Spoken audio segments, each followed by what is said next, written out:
Asia কাপে আজ মুখোমুখি হচ্ছে চিরপ্রতিদ্বন্দ্বী ভারত ও পাকিস্তান। ক্রিকেট দুনিয়ায় সবচেয়ে হাই ভোল্টেজ ম্যাচ হিসেবে এর লড়াই ঘিরে উত্তেজনা তুঙ্গে। দুবাইয়ে হতে যাওয়া এই ম্যাচকে ঘিরে দুই দলের সমর্থকদের আগ্রহ এখন আকাশচুম্বী।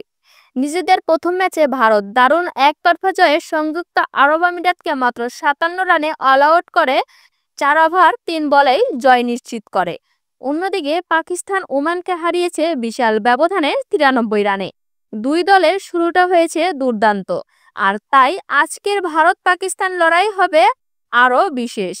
ভারতীয় গণমাধ্যমের খবর অনুযায়ী অপরিবর্তিত একাদশ নিয়ে মাঠে নামতে পারে ভারত।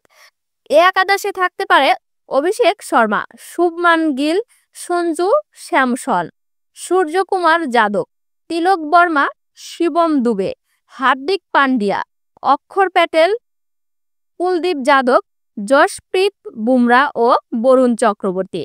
এদিকে প্রথম ম্যাচের একাদশ থেকে একটি পরিবর্তন আনতে পারে পাকিস্তান। হারিস রৌফ ফিরতে পারেন দলে। সাহিবজাদা ফারহান, সাইম আয়ুব, ফকর জামান, সালমান আগা, অধিনায়ক হাসান নওয়াজ, মোহাম্মদ হারিস, মোহাম্মদ নেওয়াজ, ফাহিম আশরাফ, শাহিন শাহ আফ্রিদি, সুফিয়ান মুকিম ও আবরার আহমেদ।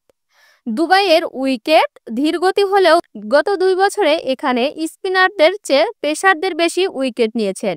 তবে স্পিনাররা ছিলেন অনেক বেশি কৃপণ, তাই পেস স্পিন ভারসাম্যটাই হবে দুই দলের মূল চ্যালেঞ্জ। ভারত পাকিস্তান ম্যাচ মানে অন্যরকম উত্তেজনা। রাজনৈতিক সম্পর্কের টানাপোড়েনের পর এই প্রথম দুই দল মুখোমুখি হচ্ছে মাঠে।